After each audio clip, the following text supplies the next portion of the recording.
Boa noite para você que está aí nesse momento acompanhando no Facebook, acompanhando no YouTube, o nosso primeiro culto do ano de 2021.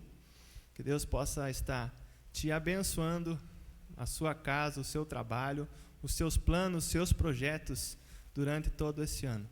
Vamos estar orando nesse momento, dando início a esse primeiro culto. Senhor Deus, te agradecemos por esse dia, te agradecemos pelo ano que está começando, que o Senhor possa, Senhor, estar sempre à frente de todos os projetos, de todos os nossos planos. Venha, Senhor, abençoar, Senhor, a vida de cada irmão, Senhor, dessa igreja. O Senhor possa estar, Senhor, abençoando, Senhor, a cada família. Senhor, assim que possamos ter um ano diferente, Senhor. Diferente, Senhor, do dia a dia, que esse ano possa ser melhor, Senhor, que o ano anterior, que possamos estar livres, Senhor, da pandemia, Senhor, que o Senhor possa estar, assim, nos protegendo, assim como o Senhor já nos protegeu. Obrigado, Senhor, pelo teu cuidado especial, e fala conosco, Senhor, nesta noite, em nome de Jesus, amém. Amém? Vamos louvar? Vamos começar adorando, celebrando aí com alegria, você na sua casa, que você possa estar louvando com alegria ao Senhor.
como estás diante do Pai. Vem, assim como estás, vem a Ele adorar. Vem adorar o Senhor. Que esse ano seja repleto de adoração ao Senhor, que você adore-o todos os dias, todo momento, que você nunca deixe de adorar ao Senhor, mesmo nos momentos difíceis, você adore o Senhor, porque nos momentos alegres adoramos, mas às vezes também passa rápido e a gente já esquece, mas que possamos louvar e adorar Ele em todo tempo, em espírito e em verdade, amém?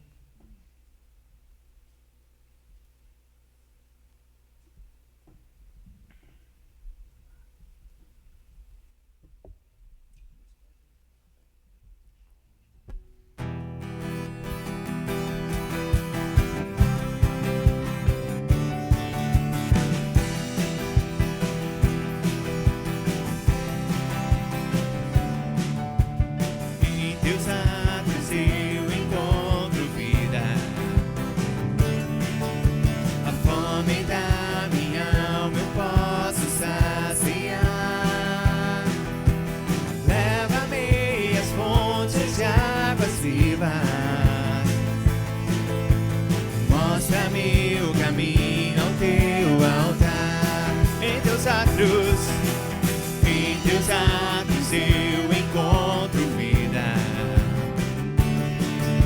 A fome da minha alma eu posso saciar.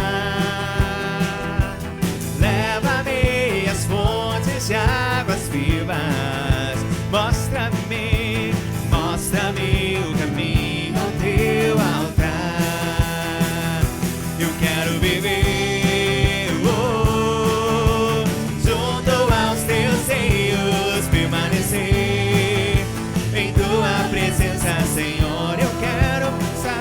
Eu quero dançar, celebrar a liberdade e oferecer sacrifícios de louvor.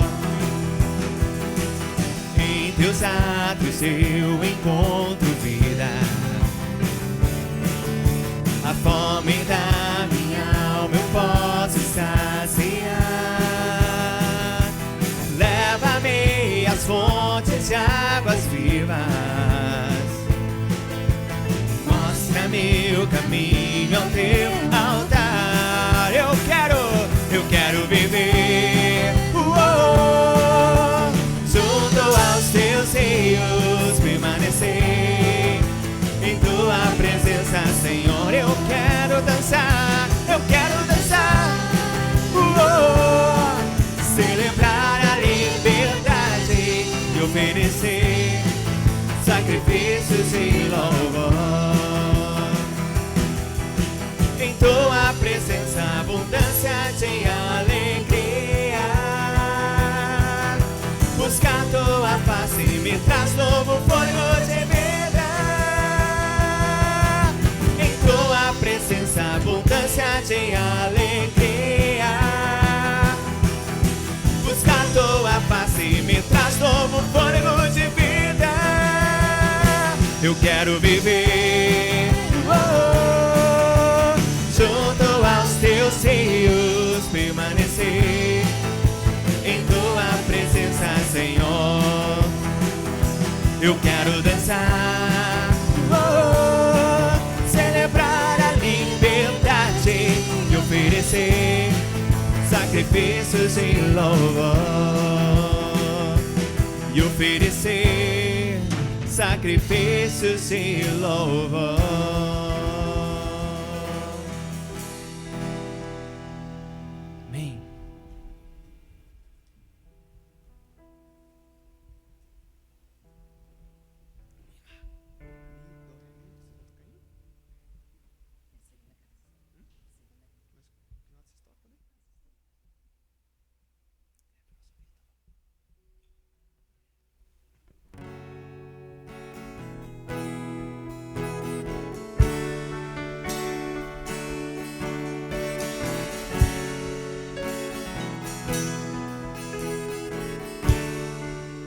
Possamos declarar: Teu sangue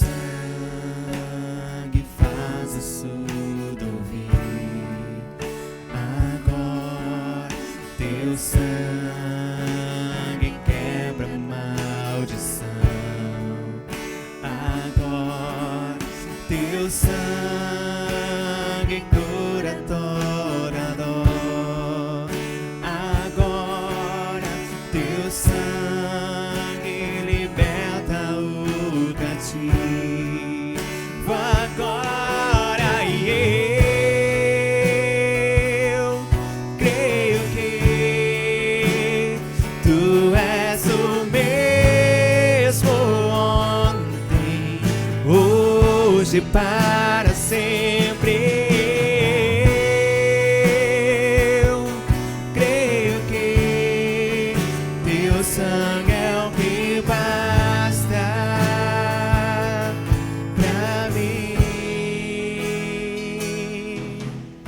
Teu sangue sara os corações. Agora Teu sangue me leva a perdoar.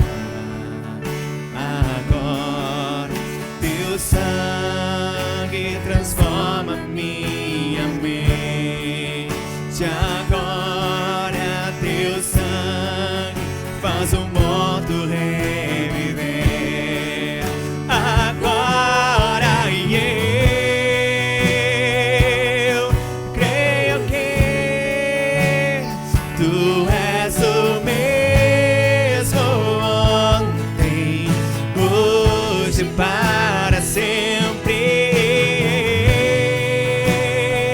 Eu creio que Teu sangue é o que basta pra mim. Eu creio que Tu és o mesmo ontem, hoje, para sempre. Eu creio que Teu sangue é o que basta pra mim. Não há nada que resista ao Teu poder, nem pecado, nem o mal, livre sou. Não há nada que resista ao Teu poder, nem pecado, nem o mal, livre sou. Não há nada que resista ao Teu poder, nem pecado, nem o mal, livre sou.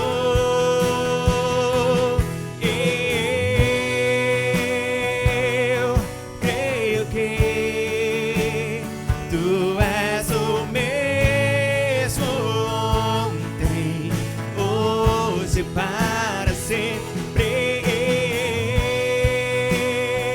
Eu creio que Teu sangue é o que basta pra mim.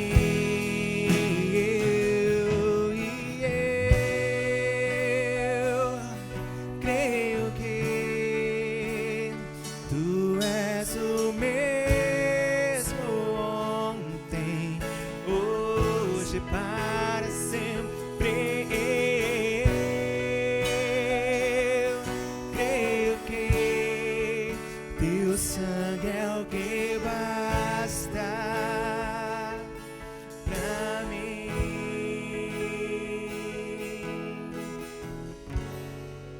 Amém. Amém.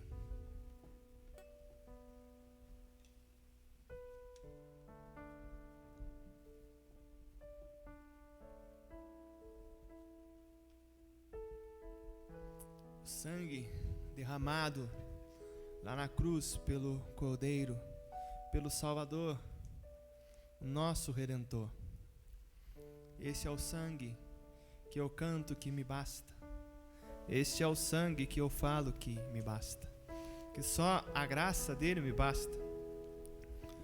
Mas por quantas vezes nos anos anteriores eu tenho me preocupado com outras coisas e às vezes sinto falta de algumas coisas, de coisas que o meu coração quer, que a minha carne quer, e esqueço disso, que só a graça me basta, só o sangue me basta, porque o que a gente vive aqui e o que a gente vai viver durante todo esse ano é algo temporário, que vai passar.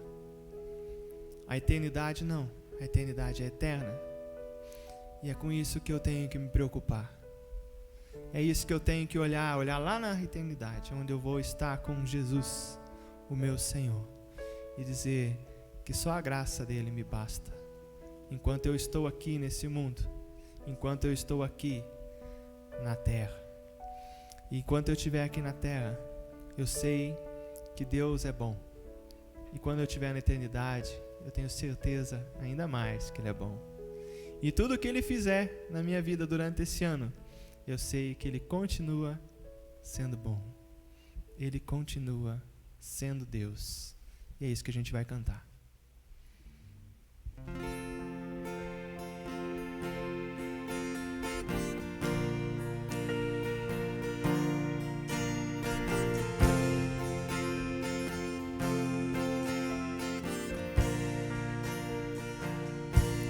Um dia a gente aprende a confiar em um Deus que faz milagres, que ouve a nossa oração, que se faz presente aqui. Um dia a gente aprende a dar um passo só de cada vez, mas sem duvidar,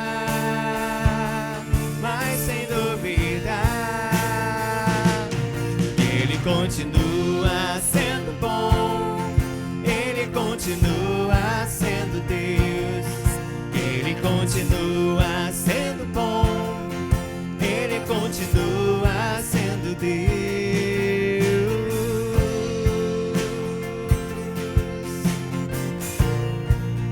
Ele é bom o tempo todo tempo Deus é bom. Então chega o dia de viver tudo que se aprendeu e a enxergar até o que não se pode ver.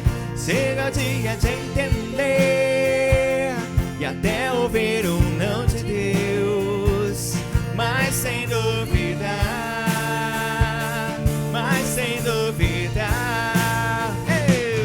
que Ele continua sendo bom, Ele continua sendo Deus, Ele continua sendo bom, Ele continua sendo Deus, Ele continua sendo bom, Ele continua sendo Deus, Ele continua sendo bom, Ele continua sendo Deus.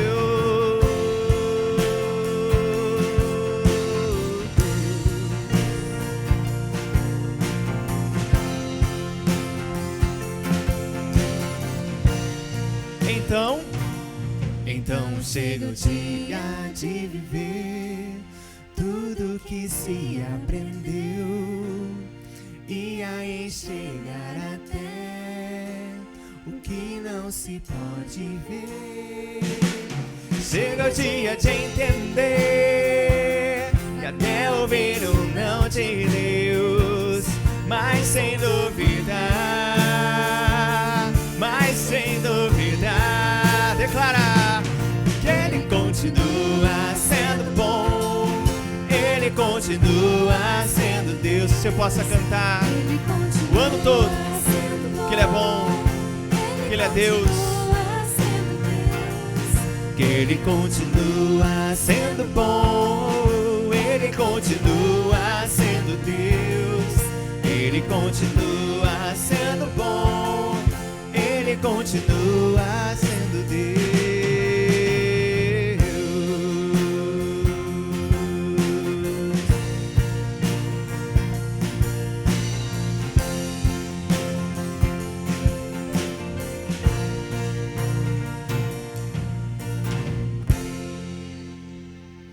Amém, amém, amém.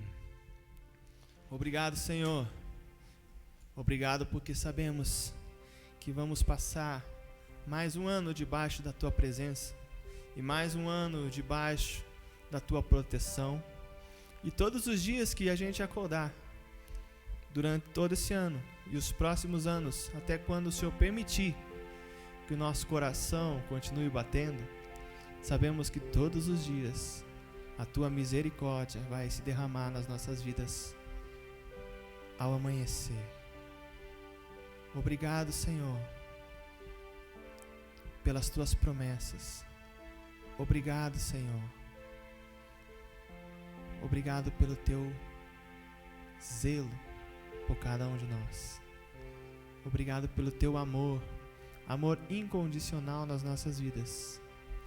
Obrigado por ter enviado Jesus, o Salvador, para morrer na cruz e vencer a morte e ressuscitar no terceiro dia, para nos dar a vitória, para nos dar o direito de estar na eternidade contigo.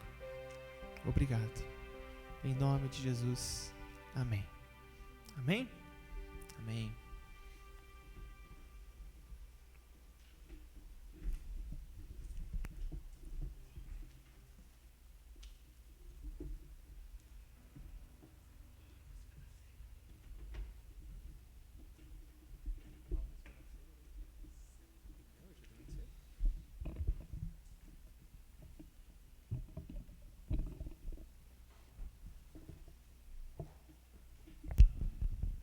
Boa noite a todos os irmãos.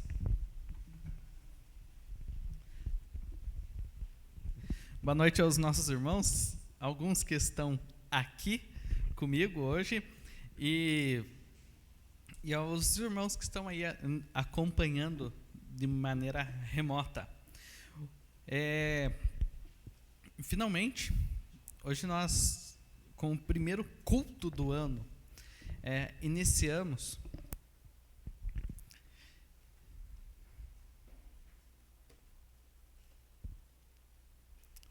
hoje, graças a Deus, nós iniciamos com o primeiro culto do nosso ano. O primeiro culto onde nós vamos aproveitar para iniciar ainda uma série nova.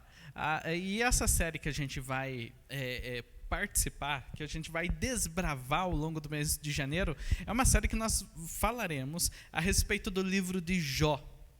Do livro de Jó. Então, nós passamos o ano virou, o ano mudou, e na virada do ano, o que quase todas as pessoas esperam é que a vinda do novo ano traga coisas melhores do que o ano anterior trouxe. E se nós trouxermos à nossa memória como foram os anos anteriores, nós podemos lembrar até de algumas catástrofes e algumas tragédias que aconteceram tanto no Brasil e no mundo. E disso nós não podemos deixar de falar do ano de 2020, o que passou, que foi um ano peculiar, um ano com muito sofrimento e muita dor. E o que se espera na virada do ano, e o que nós esperávamos é que o novo ano, o ano de 2021, traga coisas boas, coisas melhores do que o ano anterior já trouxe. Que nós possamos desfrutar de coisas melhores, do bem de Deus, da benevolência de Deus, de bênçãos, de riquezas, prosperidades, que as crises se acabem, que portas se abram, isso que nós esperamos. E o ano de 2020, talvez tenha sido o ano, nos últimos tempos, que nós mais desejamos que acabasse. O fim de 2020 pode ser que tenha sido o ano o fim mais esperado dos últimos anos. Nossa, nós queremos que acabe, não vemos a hora de acabar. Tá. Agora que acaba, que vira o ano e nós entramos em 2021, o que nós esperamos? O que nós esperamos deste ano e o que nós esperamos dos próximos anos? Será que realmente teremos coisas melhores e viveremos coisas melhores do que as que a gente já viveu no ano de 2020? Ou será que o ano de 2021 nós nos veremos livre de pandemias e tragédia? Será que nós poderemos desfrutar e ganhar um fôlego neste ano de 2021? A verdade é que a mudança de um ano para o outro, não garante de modo algum que a gente vá desfrutar de uma melhora da nossa vida ou do mundo. A mudança de ano por si só ela não garante nada, não garante que coisas melhores virão para frente. Pelo contrário, à medida que o tempo passa, à medida em que os anos avançam, as dores de parto do mundo, como se referia Jesus às aflições do mundo antes da sua vinda, essas dores de parto do mundo, elas aumentam.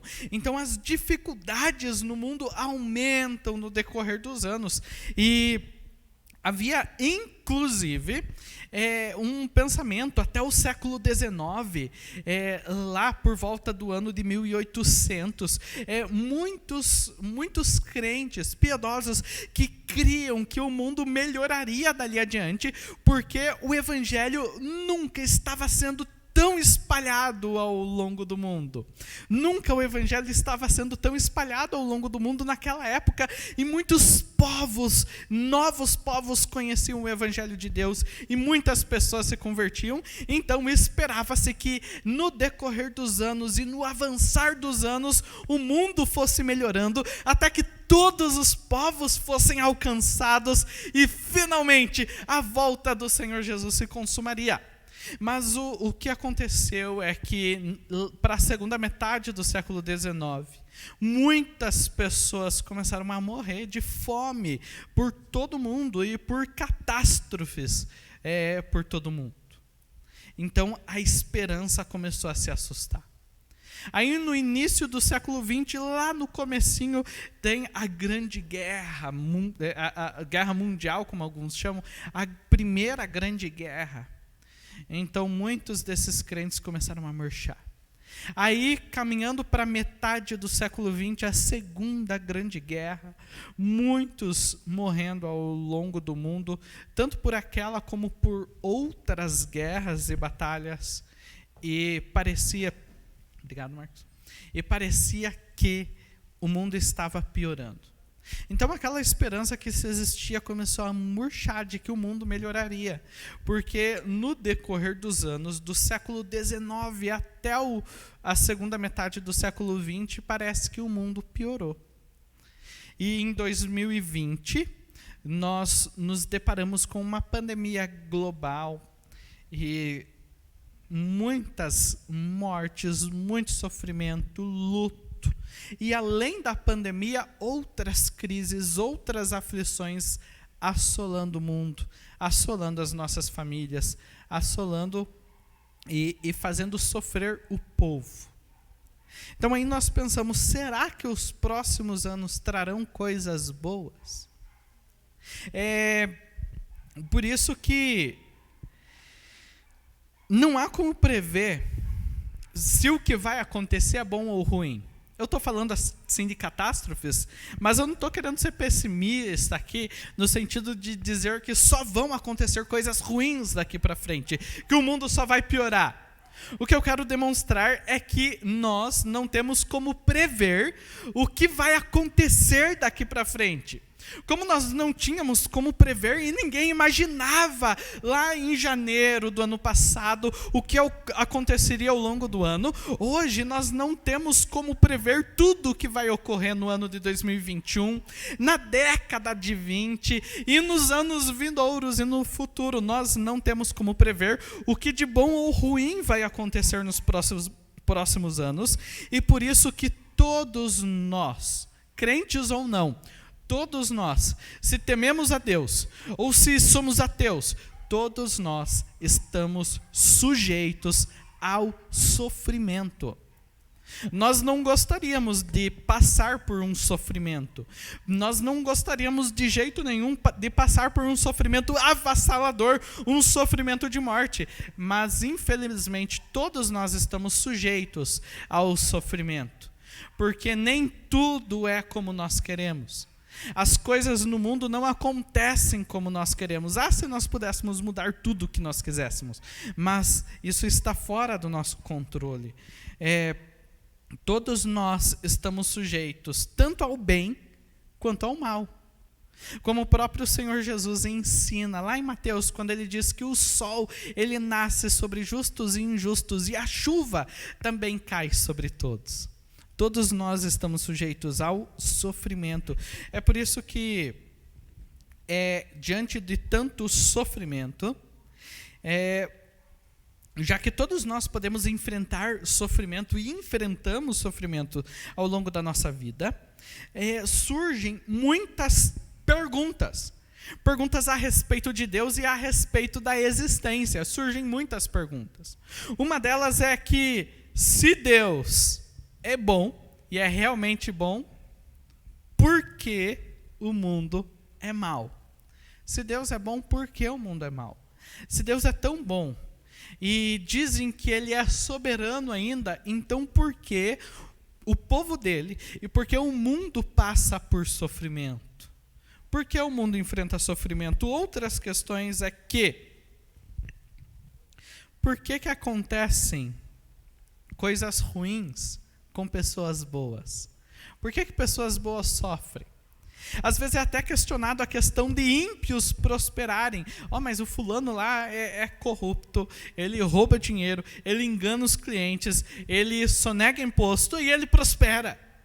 Como que isso pode acontecer? Aquela pessoa arrogante, é ruim de lida, fala mal dos outros, não tem empatia com o próximo, não tem compaixão, não ama o próximo, e ela ainda se vai bem no negócio dela. Ela ganha dinheiro, ela prospera, ela tem as coisas que quer. Eu vejo lá no Instagram, no Facebook, postando viagens que eu gostaria de fazer, mas não posso, e ela fez.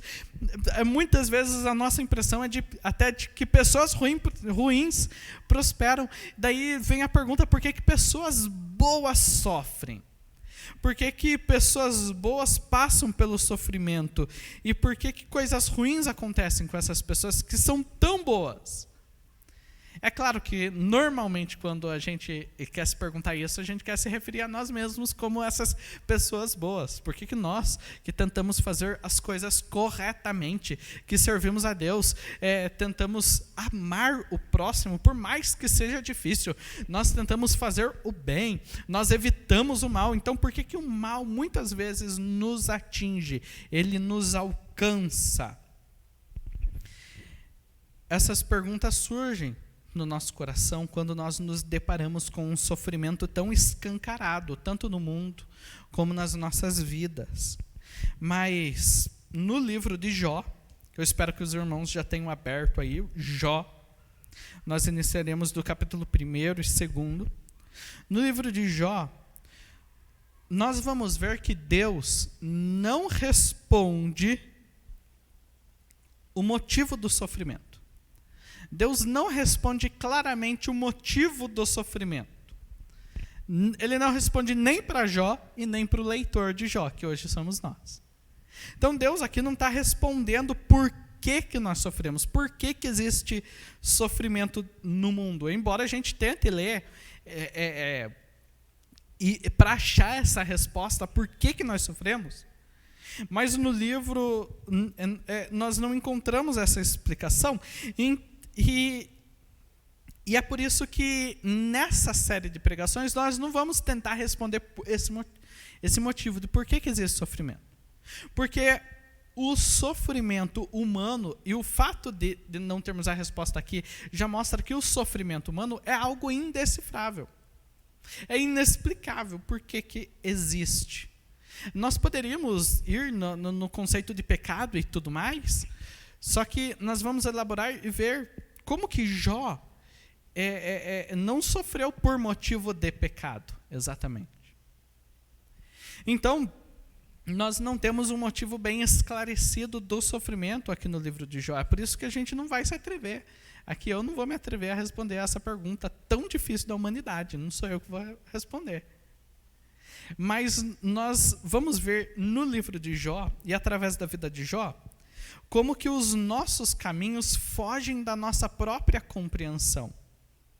Aqui no livro de Jó, nem Jó compreende o seu caminho, nem Jó compreende o seu próprio coração. É Deus quem o compreende, é Deus quem o vê, quem o enxerga. É Deus quem conhece o íntimo de Jó, e é Deus quem fala com Jó. É por isso que nesta série de estudos aqui no livro de Jó, nós vamos considerar o que Deus tem a nos dizer no meio do sofrimento. O que Deus tem a nos dizer e o que Deus nos oferece quando nós enfrentamos sofrimento na nossa vida, ao longo da nossa história. E por isso nós vamos para Jó capítulo 1, para iniciar, para a gente ver o que Deus tem a nos dizer em meio ao sofrimento. Nesse texto onde nós vemos que todos nós estamos sujeitos a tal sofrimento. Vamos primeiro em Jó, capítulo 1, do versículo 1 ao versículo 12.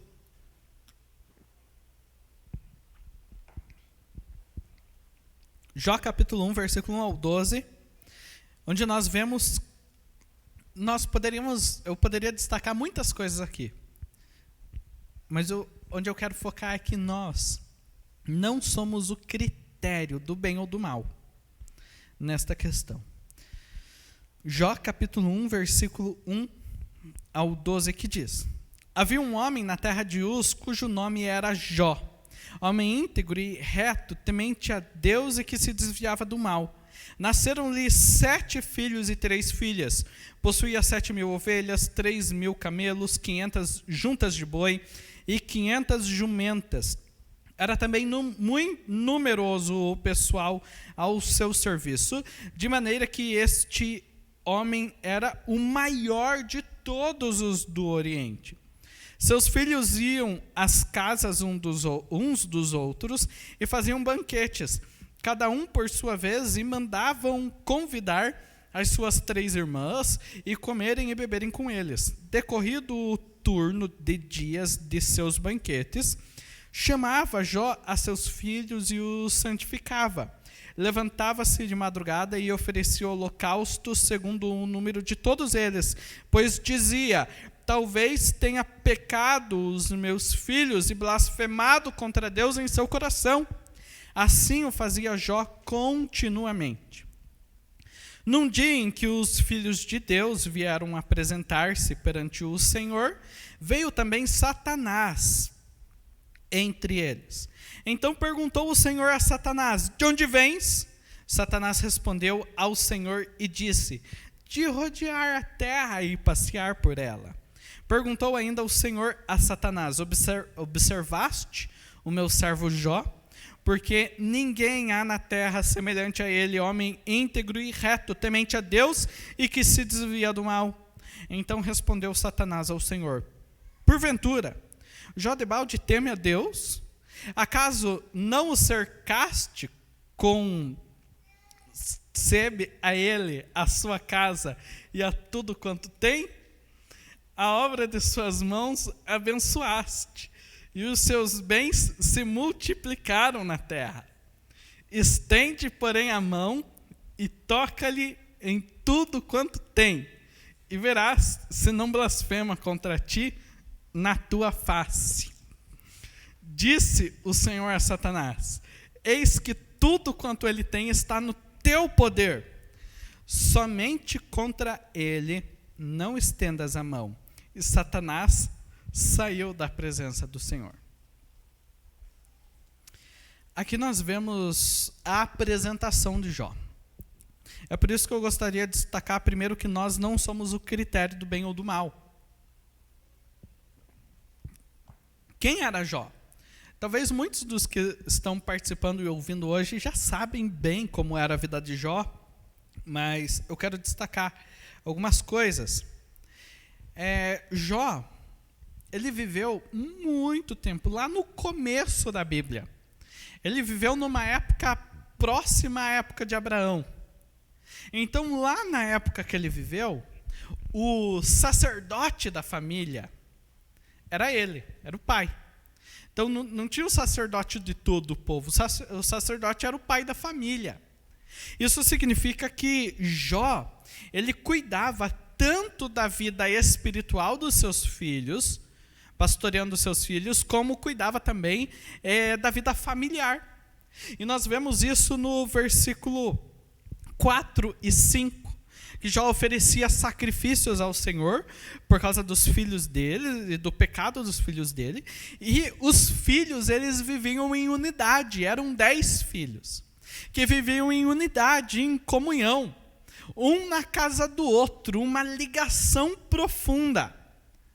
Nós não poderíamos dizer o mesmo de Davi, por exemplo. A família e o vínculo dos filhos de Davi era uma tragédia. Tanto que eles se matam, alguns se matam entre si.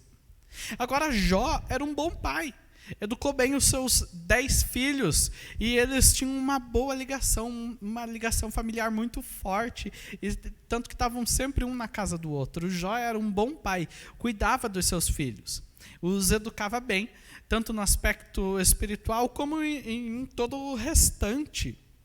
Jó também era um modelo de felicidade e sucesso. Se tivesse uma descrição da vida de Jó até aqui, antes de todo esse sofrimento que vai acontecer com ele, eu garanto que a maioria das pessoas, se não todas, iam olhar assim e dizer: eu queria ter uma vida como a de Jó. Ele era o homem mais rico do mundo na época dele, mais rico da geração dele. Ele tinha muitos bens, ele era próspero financeiramente, e o que ele, como diz a expressão, que ele tocava virava ouro. Ele era um empreendedor de primeira. Ele multiplicava o dinheiro e os seus pertences. Jó também, ele tinha uma boa família, além dos filhos, a esposa que estava com ele. Jó tinha muitos contatos, então, muitos bons amigos. Então a vida dele era uma vida de se desejar. Sem falar dos muitos filhos, né? Que muitos filhos, especialmente naquela época, era sinal de muita bênção, muita prosperidade. Então Jó era um modelo de felicidade e sucesso para todo mundo. Além de tudo isso, ele tinha práticas corretas diante de Deus. Então ele não era um rico impiedoso. Ele não era um rico que se afastou do Senhor, que se esqueceu de Deus. Ele era um rico que buscava o Senhor e que dependia do Senhor, que buscava o favor do Senhor e procurava em todo tempo cumprir a vontade de Deus. Ele fazia o que era reto, buscava o melhor caminho. Assim ele tinha um bom testemunho, tanto diante de todos os homens, como diante do Senhor. Jó era um crente fiel. Mas Jó, mesmo tendo esse perfil, enfrentou um grande sofrimento. Um sofrimento avassalador na vida dele. Nós poderíamos destacar toda a instabilidade da riqueza, destacar que não existem fundamentos sólidos neste mundo para a nossa própria segurança. Tudo isso poderíamos destacar aqui a partir da vida de Jó, porque ele, sendo o homem mais rico, perdeu todas as coisas, faliu completamente, perdeu até a sua família. Foi um sofrimento avassalador, um sofrimento excruciante.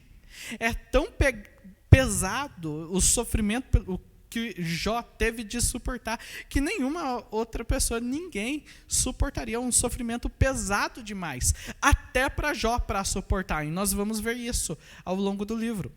É um sofrimento que é pesado para qualquer pessoa, um fardo muito grande, que ninguém deseja e ninguém aguentaria suportar.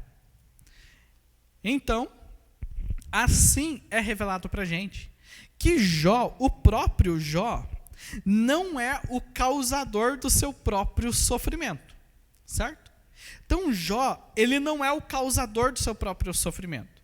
de tal modo que as coisas que ele fez ao longo da vida dele não trouxeram como consequências o sofrimento. Os amigos de Jó, ao longo do livro e das discussões que o livro traz, até vão tentar colocar isso no coração de Jó, falar isso para Jó. Não, mas é tudo consequência do teu pecado, Jó, consequência do que você fez errado. Mas nós vemos logo no início do livro aqui, que foi uma iniciativa do céu, algo que aconteceu lá no céu, entre Deus e Satanás. Então Jó não estava presente aqui nessa conversa, nessa discussão que acarretou o seu sofrimento. Então Jó não é o causador do seu próprio sofrimento. Mas nós olhamos também e vemos que tudo o que Jó fez, toda a bondade que ele praticou, a busca pelo Senhor, não evitou o seu sofrimento.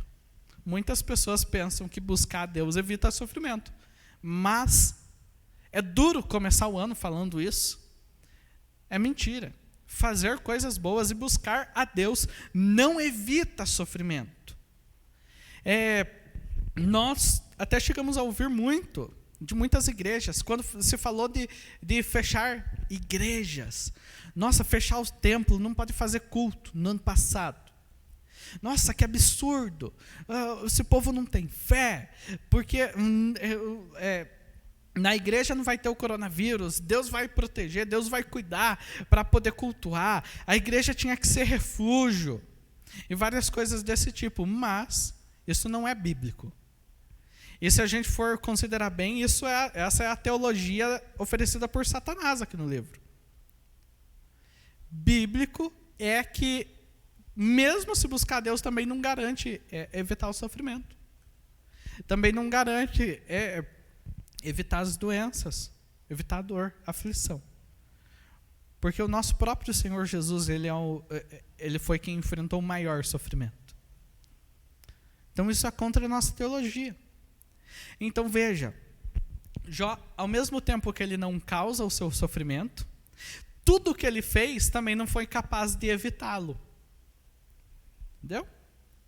Ou seja, ele não era ruim o suficiente para causar todo esse sofrimento. Mas ele também não era bom o suficiente para evitar todo o sofrimento. Isso mostra para a gente que nem Jó e nem nós somos critérios para o bem ou mal que acontece. Às vezes nós queremos nos considerar como critério. Só que nós normalmente queremos nos considerar sempre como critério bom. Nos comparando com os outros, mostrando que o outro é pior. Olha como o outro é ruim, porque eu não faço tão ruim que nem ele. Então nós sempre queremos nos colocar como critério bom. Só que Jó nos mostra que nós não somos critério, nem para bem nem para mal. Porque se for considerar na teologia bíblica o que nós merecemos, o que nós causamos a nós mesmos, aí nós temos que procurar ver o que nós fazemos diante de Deus. Diante de Deus nós o ofendemos, nós nos rebelamos, nós pecamos. O apóstolo Paulo diz que não há nenhum justo na terra, não há quem busque a Deus. Nós aprendemos também na Bíblia que o salário do pecado é a morte. Então, se fôssemos nos considerar como critério, o máximo que nós iríamos conseguir seria a morte eterna e o inferno. Porque o salário do pecado é a morte. Mas lá no mesmo texto, em Romanos 6:23, nós vemos que o dom gratuito de Deus é a vida eterna. Se o salário do pecado é a morte, se nós fazemos por merecer a morte, por causa do nosso pecado, a vida ela nos é dada de graça, pela obra do Senhor Jesus. Então veja, nós não somos critério de bem ou mal, e isso é bom. Porque se fôssemos, estaríamos condenados a um mal, condenados à morte. É por isso que o critério é o nosso Senhor Jesus, é o caráter do nosso Senhor, é o amor e a graça do Senhor Jesus na obra que Ele opera em nós. Nós não somos critério. E veja que esse critério da graça e do amor do Senhor Jesus, ele não muda de acordo com a circunstância que nós enfrentamos. Há quem pense que se o fulano está sofrendo é porque ele se afastou de Deus. O ciclano lá, ele passou por grandes dificuldades e enfrentou aquela doença porque ele não tinha fé suficiente no Senhor. Porque não é crente, se fala muito hoje em dia. Fez isso porque não é crente, fez aquilo porque não é crente. É assim porque não é crente, votou naquele porque não é crente. Falou isso porque não é crente. Se fala muito hoje em dia. Mas veja, as circunstâncias da nossa vida não mudam o critério da graça do Senhor, do amor do Senhor Jesus. Nós não somos o critério.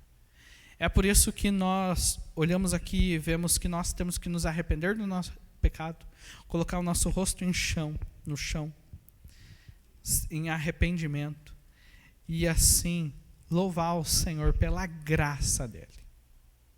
Mesmo no sofrimento, o que nós vemos é a graça do Senhor se manifestando em nossas vidas, porque nós não somos o critério que Deus considera. O Senhor considera agora o critério de Cristo, da obra de Cristo, da graça de Cristo. E isso é bom para nós. Agora nós continuamos na leitura, vamos pular um trecho aqui do sofrimento causado a Jó. E vamos para o capítulo 1, versículo 20 a 22. Jó capítulo 1, versículo 20 a 22, onde nós vemos que tudo pertence a Deus. Tudo pertence a Deus. Que diz: então Jó se levantou, e isso depois que ele perdeu tudo. Jó se levantou, rasgou o seu manto, rapou a cabeça e lançou-se em terra e adorou. E disse: nu saí do ventre de minha mãe, e nu voltarei. O Senhor o deu e o Senhor o tomou. Bendito seja o nome do Senhor. Em tudo isto, Jó não pecou, nem atribuiu a Deus falta alguma. Em tudo isso que Jó falou, no seu lamento, ele não peca. Isso mostra para a gente, ali no versículo 22, que Jó passou aprovado pela provação, pelo sofrimento. Que era o desafio lançado por Satanás no início. Se tirasse tudo, ele blasfemaria, ele não permaneceria fiel, ele pecaria. Satanás fala para Deus: Deus, tira tudo que ele vai xingar na tua cara. Mas com tudo isso, Jó não peca contra o Senhor, mesmo diante de sofrimento. Pelo contrário, ele se prostra aqui, como modo de falar, se humilha diante do Senhor. Ele rasga as suas vestes, raspa a cabeça, ele se lança na terra e adora. Veja que tudo isso é sinal de lamento, do grande sofrimento de Jó. Jó aqui, depois de perder toda a sua riqueza, e pior, perder os seus 10 filhos no mesmo dia, ele se prostra, ele se joga no chão, ele lamenta, ele mostra de um modo visível a todos o tamanho do sofrimento dele. Se antes era visível a glória de Jó, o sucesso de Jó, agora Jó torna visível o seu sofrimento, para que todos vissem, inclusive para a Deus. E diante do sofrimento ele louva o Senhor. E faz essa declaração muito conhecida: nu saí do ventre da minha mãe, e nu voltarei. O Senhor deu e o Senhor o tomou. Bendito seja o nome do Senhor. Essa é a declaração de Jó. Ele reconhece: tudo pertence ao Senhor. Ele aqui está humilhado pelas aflições dele e reconhece que tudo pertence ao Senhor. E quando ele diz tudo, veja que ele remete ao próprio nascimento. Tudo que veio depois do nascimento dele, as suas riquezas, a sua família, os seus filhos, pertence ao Senhor. O seu próprio nascimento A sua própria existência, ela pertence ao Senhor. Tudo pertence ao Senhor. Veja que tudo foi tirado de Jó. Até aqui, ou melhor, quase tudo. Ainda lhe vai ser tirado a saúde, o apoio da esposa e dos amigos. Mas até aqui em sofrimento profundo, em que ele perde suas riquezas e os seus filhos. Mas o mais importante não lhe é tirado, a graça de Deus. Jó, ele se manteve paciente. E se reconhece a paciência de Jó. A paciência de Jó é mencionada no Novo Testamento, inclusive. Mas por que ele se manteve paciente? Não é porque Jó é muito forte. Não é porque Jó é muito resistente. Olha como Jó é forte, é resistente. Olha como Jó é maduro. Tem um emocional maduro, evoluído. Não é isso. Aqui ele está sofrendo, está fraco, acabado. Se não é pela graça do Senhor, ele blasfemaria. Blasfemaria contra Deus, porque não há quem aguente perder um filho, quem dirá 10, no mesmo dia. O que poderia ter passado nas nossas cabeças, que não daria para reconstruir a vida nunca mais, acabou aqui. Tanto que para frente Jó vai verbalizar isso, que a vida dele tinha acabado. Porque é um sofrimento tão grande, tão profundo, que ninguém aguentaria.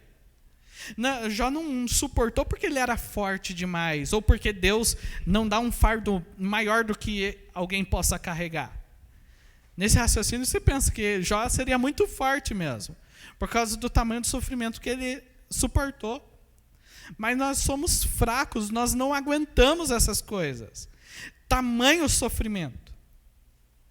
E perder filho não é a ordem natural das coisas. Enterrar o filho. Isso não é a ordem natural, isso é um grande sofrimento. Um dos sofrimentos mais profundos da humanidade. É a mãe, o pai, enterrar o próprio filho, ou os próprios filhos. Isso é terrível. Sofrimento grande demais para suportarmos. Não há quem suporte. E nós temos que olhar para esse texto e reconhecer tanto a fraqueza de Jó, quanto a nossa. Às vezes nós paramos a leitura aqui, alguém pode pensar, mas Jó tem 42 capítulos, cansei de ler. Aí a gente para aqui. Vai no máximo no capítulo 2, em que ele ainda não peca contra o Senhor. Aí a gente para e conhece só esses 2 capítulos. E depois a gente pula lá para o 42, para o final. Onde tudo está transformado e restaurado. Daí, nossa, como Jó é forte. Aí nós pulamos todo o conteúdo do livro e não vemos em Jó 3, por exemplo, como ele amaldiçoa a sua própria existência. E mais para frente, nos capítulos seguintes, como ele discute com Deus. E acha uma injustiça o que aconteceu com ele. Porque Jó é fraco. Jó sofre e é fraco, assim como nós somos fracos. Então, veja que tudo pertence ao Senhor. Inclusive a tua fidelidade. Inclusive o bem que você faz, o bem que nós fazemos pertence ao Senhor. A nossa existência pertence ao Senhor. E se no dia eu faço, pratico, falo, penso alguma coisa boa que merece elogio, é porque isso veio do Senhor, da sua graça na minha vida. Jó não peca contra Deus, mas não por causa da força de Jó. Porque Jó é tão inclinado ao pecado como eu e você. Jó não peca contra Deus porque a graça não é tirada de Jó. A graça de Deus, Deus o mantém fiel, Deus o faz perseverar. É por isso que Jó não blasfema, e não peca, e não se afasta. Tudo pertence a Deus, inclusive a nossa existência, a nossa vida e o bem que fazemos. Por isso, assuma a sua fraqueza. Assuma que nada é seu. Assuma que nós somos pequenos. Eu sou pequeno, Senhor. Eu não tenho nada, eu sou fraco. Se acontecer um negócio comigo, eu morro, a minha vida acaba. Se eu perco minha família, minha esposa, meus filhos, meu trabalho, minha vida acaba, Senhor. Reconheça a sua fraqueza diante do Senhor. E só assim nós podemos louvar a Deus. Veja que o Jó lamenta, se arrasa, se prostra, e só então ele louva ao Senhor. Ele reconhece o tamanho de Deus, porque ele sabe que nada vem dele. As coisas não dependem dele, e sim de Deus. E nisso nós vamos para o próximo tópico, que Deus sabe o que faz. Deus sabe o que faz. Jó capítulo 2, versículo 1 a 13, que é o capítulo 2 inteiro.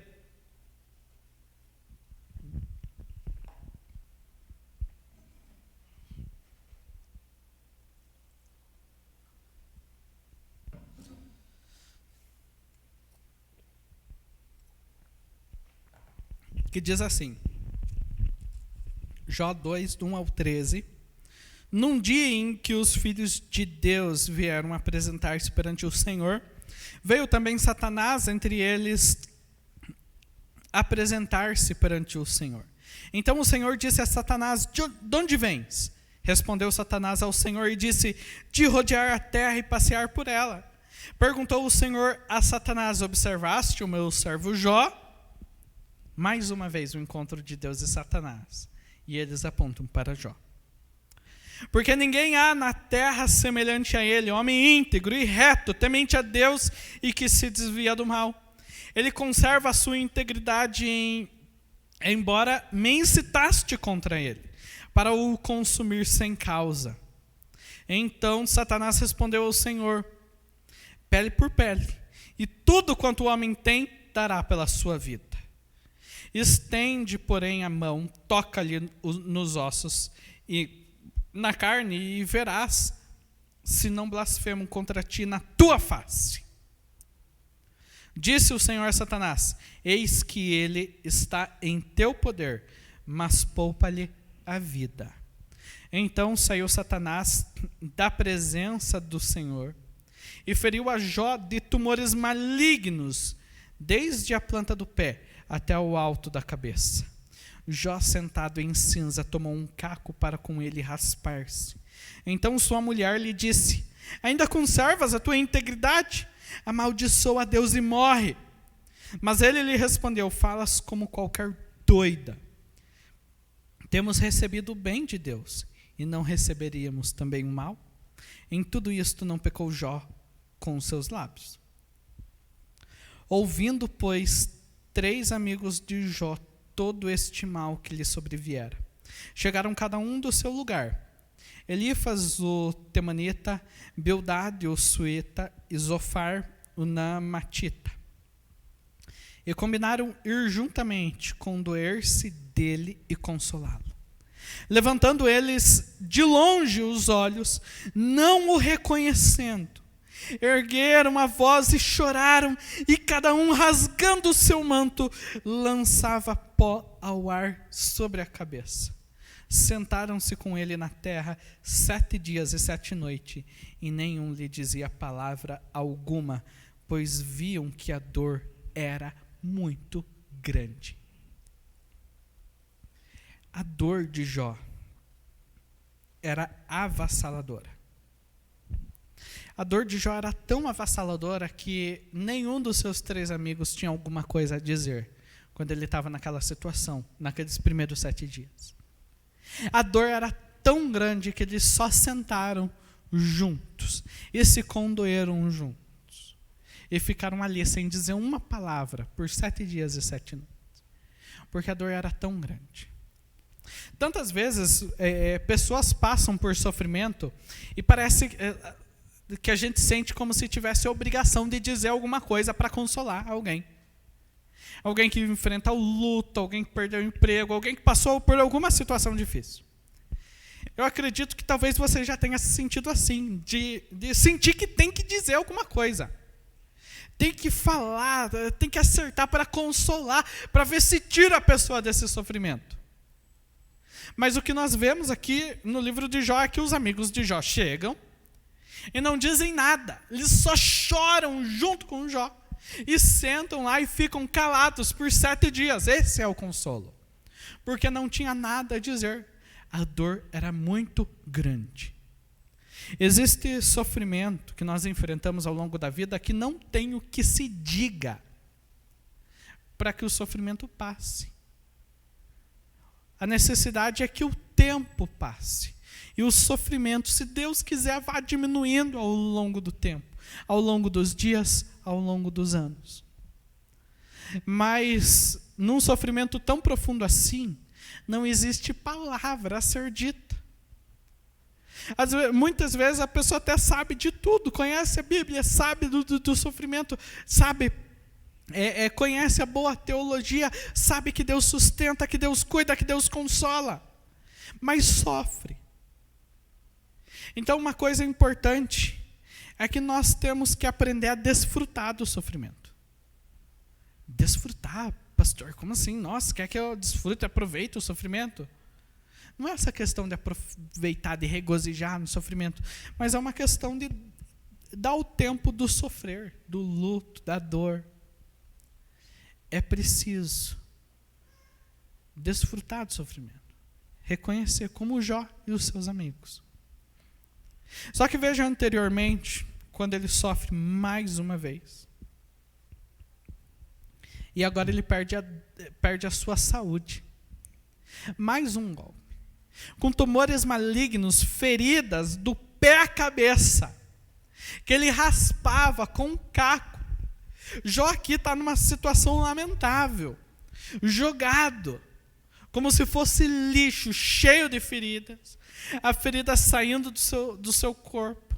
Uma doença que não tem como a gente conhecer, só fala aqui de tumores malignos, dessas feridas que saíram do corpo dele. E ele está lá jogado, no pó, na terra. Parece que está abandonado.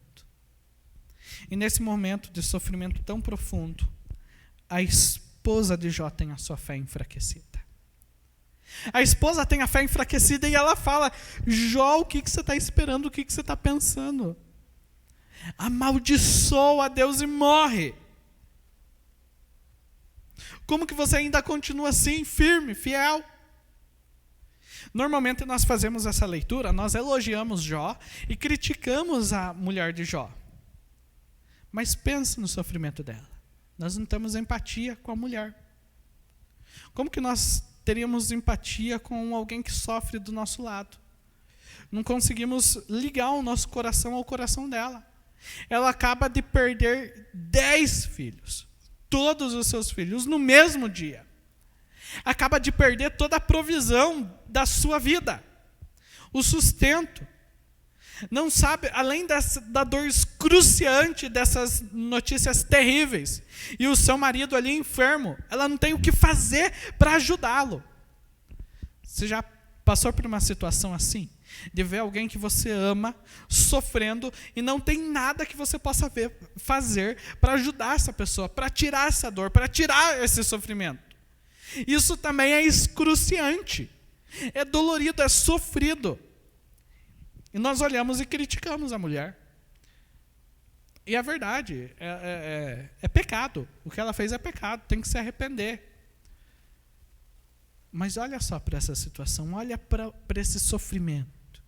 A gente precisa ver esse sofrimento, sabe por quê? E reconhecer o sofrimento dessa mulher. Porque, quem sabe, todos nós passássemos por uma coisa assim como a que ela passou, nós faríamos o mesmo.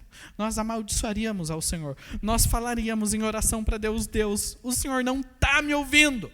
Deus, o Senhor me abandonou. Deus, o Senhor se esqueceu de mim, eu garanto, Senhor. Deus, o Senhor não está ouvindo a minha oração. Deus, olha, o Senhor não está vendo o que está acontecendo na minha vida, porque o Senhor não intervém. Deus, porque o Senhor não entra na minha vida e não muda essa situação. Deus, olha, o Senhor pode abrir essa porta, porque o Senhor não abre. Senhor, por favor, o Senhor pode evitar que essa morte aconteça, libertar essa pessoa da morte. Por que o Senhor não a salva? Livra ela da morte, por favor. Troca a vida dela pela minha, Senhor. Ajuda, Pai, por favor. E nós fazemos essa oração no meio do sofrimento. E nós fazemos essas orações de que Deus esqueceu de nós, que Ele não olha mais para nós e nos abandonou, e nós não precisamos perder 10 filhos. Então, antes de criticar essa mulher, nós precisamos nos identificar com ela. Porque a resposta que Jó dá a ela é a resposta que Deus está dando para nós, para que a gente use no sofrimento, no nosso sofrimento. Quando nós enfrentarmos essas angústias terríveis, nós precisamos nos identificar com essa mulher e receber a resposta de Jó para nós. Porque Jó fala, você é doida. Quando ele diz você é doida, ele não está questionando a sanidade dela, ele está questionando a fé, a ética dela. Ele está falando, você está com a fé enfraquecida. Você está querendo abandonar o Senhor. Nós recebemos o bem de Deus e não receberíamos também o mal? Ele pergunta. Quando ele diz isso, ele está falando, olha, lembre que Deus sabe o que faz. Ele sabe o que Ele dá para a gente, Ele sabe o que Ele tira, e quando Ele dá e quando Ele tira. Deus sabe o que faz. Ele é soberano. Ele sabe o que dá e sabe o que tira. Jó, nesse momento, ele olha para a sabedoria de Deus. E ele reconhece a grande sabedoria de Deus sobre todas as coisas, sobre toda a história. Por isso que ele responde à sua esposa assim, reconhecendo e olhando para a sabedoria de Deus e para a soberania de Deus.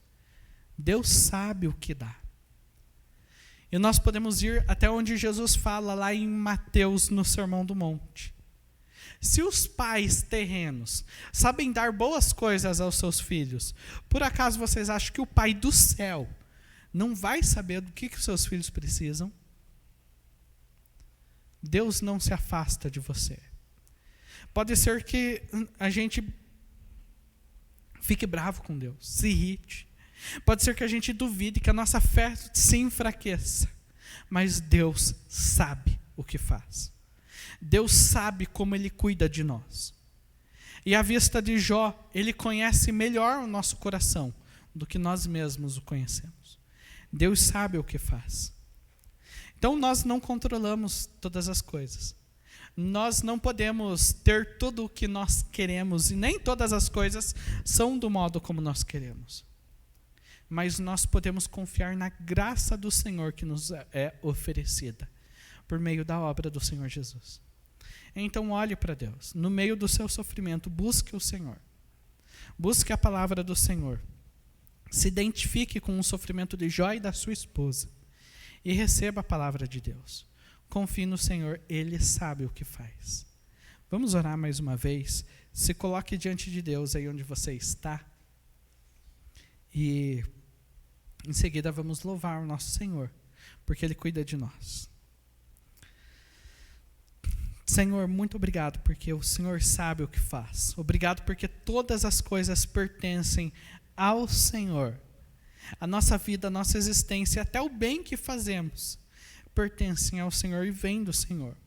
Obrigado também, Pai, porque o Senhor não nos usa como critérios de bem ou mal, mas o Senhor considera a tua graça, a tua misericórdia e a obra e a vida do Senhor Jesus sobre nós, e nos atende, nos socorre e nos dá vida. É o dom gratuito do Senhor para as nossas vidas. Então, obrigado, Senhor. Em meio ao sofrimento, nós queremos identificar nossa fraqueza e nós queremos nos humilhar diante do Senhor. E assim, nós, nos humilhando, nos prostramos, queremos louvar o Teu nome. Por favor, em meio ao sofrimento, não deixe que a nossa fé se abale, se enfraqueça, mas nos preserve fiéis. Porque existe tanto sofrimento, Pai, que pela nossa força nós blasfemamos, nós nos desviamos, nós nos afastamos. É por isso que eu preciso, Senhor, que o Senhor me mantenha fiel, fiel a Ti, fiel à Tua palavra, fiel à Tua vontade, para que eu não peque contra o Senhor, porque eu sou fraco. Senhor, se há alguém participando nesta noite que se afastou do Senhor, por causa do sofrimento, angústia, questionamentos, a respeito até da existência do Senhor. Se alguém aqui esta noite que tem passado por um sofrimento e iniciado este ano já em sofrimento e grande angústia, por favor, acalenta o coração desta pessoa. E fortalece a sua fé, manifesta a tua graça salvadora. Em nome de Jesus. Amém. Vamos louvar o Senhor mais uma vez.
O sol se apagou, ali estava morto o Salvador. Seu corpo lá na cruz, seu sangue derramou, o peso do pecado ele levou.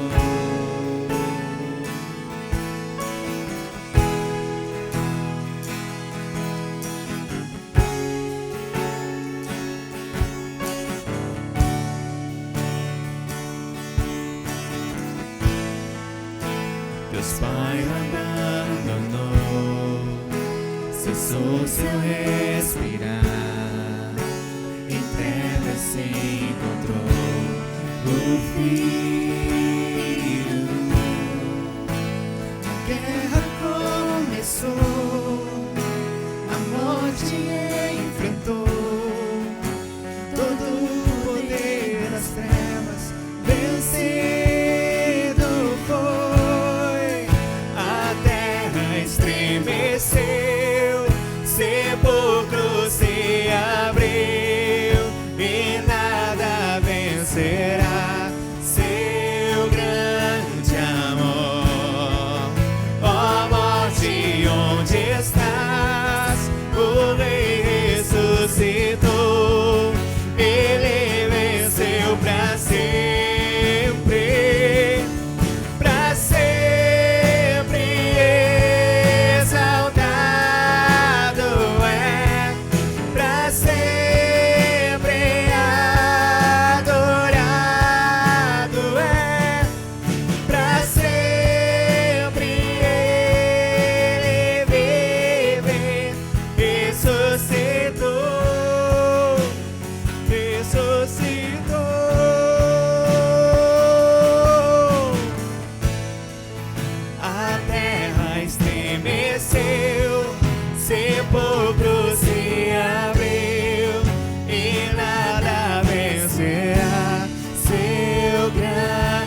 Cantamos aleluia, cantamos aleluia, cantamos aleluia, o Cordeiro venceu.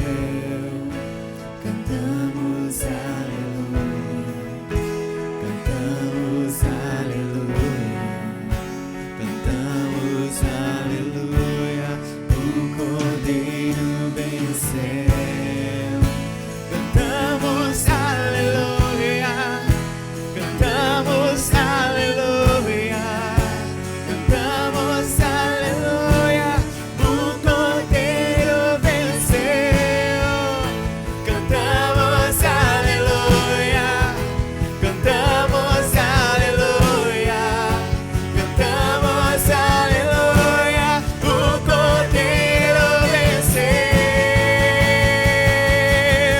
Pra sempre exaltado é, pra sempre adorado é, pra sempre ele vive, ressuscitou, ressuscitou.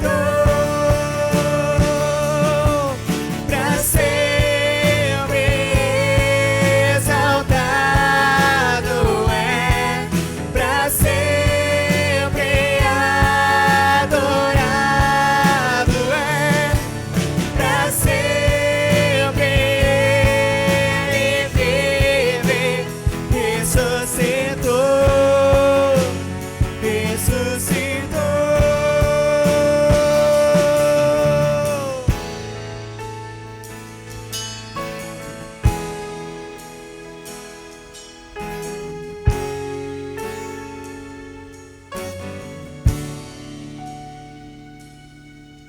Senhor, nós te agradecemos, ó Deus, te agradecemos nessa noite, te agradecemos pela palavra, Deus, pela palavra que toca, Senhor, os nossos corações, nos incomoda, Senhor.